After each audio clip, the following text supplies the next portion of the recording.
6ৰ অসমীয়াৰ চতুৰ্থ মূল্যায়নৰ প্ৰশ্ন কাকত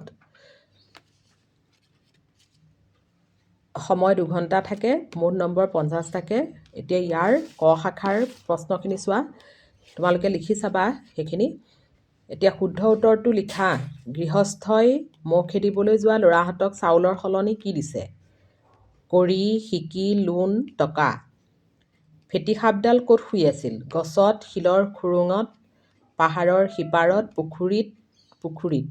তাৰপিছত সত্ৰীয়া নৃত্যৰ প্ৰাথমিক কাৰ্য হ'ল নাম প্ৰসংগ, মাটি আখৰা, বৰগীত, চালি নৃত্য। ছাৰ ইমান ডাঙৰ সেইটো কি চৰাই? কথাষাৰ কোনে সুধিছিল? ৰাছিংজাই, মৃৰলঙে, চাংপিয়ে, উৰ্মিয়ে। ইয়াত চাৰিটাৰ প্ৰশ্ন আছে, উত্তৰ লিখিবা তোমালোকে। এতিয়া ইয়াত আছে 4 নম্বৰ। 2 নম্বৰৰ উত্তৰটো হৈছে উত্তৰ লিখা। 2 নম্বৰ উত্তৰ লিখা। ক নম্বৰটো হৈছে সাপে ভেকুলী ৰজাক কি চৰ্ত বান্ধি দিছিল? খটো মাজুলীত থকা বিশ্ববিদ্যালয়খনৰ নাম কি?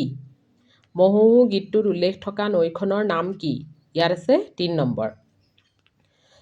3 নম্বৰটো চোৱা, কোনে কাক কিয় কৈছিল লিখা।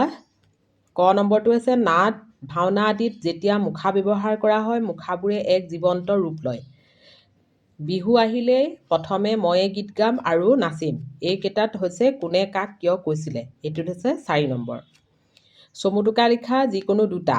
লোকসাহিত্য, টাংচা জনজাতি, মাটি আখৰা, মুখাশিল্প। ইয়াৰ যিকোনো দুটা লিখিলেই হ'ল। 4 নম্বৰ আছে তাত। শব্দ অৰ্থ লিখা যিকোনো 4টা।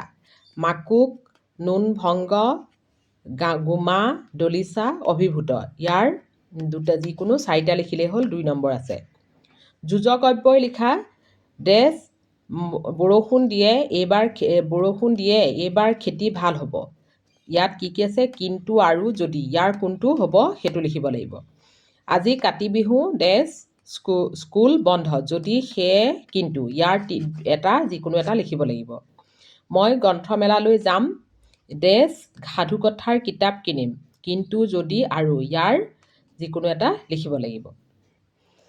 এতিয়া হৈছে বাক্য ৰচনা। বাক্য ৰচনাটোত 3 নম্বৰ আছে।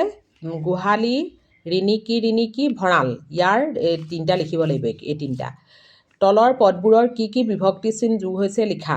2 নম্বৰ আছে। সোণৰ, ৰটোত কি বিভক্তি হৈছে? শিৰলু। তটোত কি বিভক্তি হৈছে? ঘাটেৰে। ৰেটোত কি বিভক্তি হৈছে? মাকক। কটোত কি বিভক্তি হৈছে লিখিব লাগিব। ইয়াত আছে 2 নম্বৰ। এতিয়া খ অংশলৈ যোৱা। 1 নম্বৰতে আছে প্ৰতিদিনে কৰা কামবোৰৰ এটা দিনৰ দিনলেখা লিখা। 4 নম্বৰ আছে।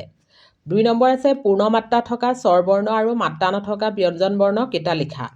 পূৰ্ণ মাত্ৰা থকা স্বৰবৰ্ণ আৰু মাত্ৰা নথকা ব্যঞ্জন বৰ্ণ কেইটা লিখিবলৈ দিয়া হৈছে। ইয়াত আছে 6 নম্বৰ। বেজেন্ত, অনুস্বাৰ, বিসৰ্গ, চন্দ্ৰবিন্দু ব্যৱহাৰ কৰি বাক্যবোৰ সম্পূৰ্ণ কৰা। এইকেইটা লিখিব লাগিব। চি ডেছ পচা আম নাখাবা।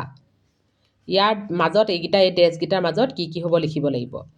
কাজিৰঙাত গড় আছে। গড়ৰ ওপৰত এটা ডেছ আছে। ইয়াৰ ওপৰত কি হ'ব সেইটো লিখিব লাগিব। হঠা এইটোত কি হ'ব? ডেছটোত কি হ'ব সেইটো চাই এই ৰেল গাড়ীখন ৰৈ গ'ল সেইটো লিখিব লাগিব। কাছৰ পিঠিত চল ডেছ আছে। এইটো লিখিব লাগিব। এইটো ডেছত কি হ'ব। 4 নম্বৰটো চোৱা, তলৰ আখৰকেইটা এটাকৈ শব্দ লিখা। ইয়াত আছে 5 নম্বৰকে। এইটোত আকৌ 4 নম্বৰকে আছে। এইটোত 5 নম্বৰকে। তালবীয়া আখৰ এটা শব্দ, মূৰ্ধন্য আখৰ এটা শব্দ, দন্তীয়া আখৰ এটা শব্দ, হৰ এটা শব্দ, ক্ষৰ এটা শব্দ। তাৰপিছত আহিছে গ অংশ, যিকোনো 3টা লিখিব লাগে। ইয়াত 4টা দিয়া আছে, তোমালোকে যিকোনো 3টা লিখিব লাগে। 5 নম্বৰৰ ক, অহিংসাই জীৱনৰ শ্ৰেষ্ঠ পথ। কথাষাৰ বুজাই লিখা। শিষ্টাচাৰ বুলিলে আমি কি বুজো? ব্যক্তিগত আৰু ৰাজহুৱা সম্পত্তি সংৰক্ষণ কৰাটো কিয় আমাৰ কৰ্তব্য বুজাই লিখা। সমাজ আৰু দেশৰ বন্ধু কোনবিলাক? এতিয়া এইখিনি তোমালোকে ভালকৈ এইখিনি লিখিবা। এইখিনি লিখিলে তেতিয়া তোমালোকে যিমানখিনি পঢ়িছিলা তাৰ মাজৰ পৰাই দিয়া হৈছে। চতুৰ্থ মূল্যায়ন তোমালোকৰ ওচৰ চাপিছেহি। সেইকাৰণে এইখিনি বস্তু তোমালোকে ভালকৈ পঢ়ি পেলাই যদি লিখিব পাৰা তেতিয়া পাৰিবা নিশ্চয়।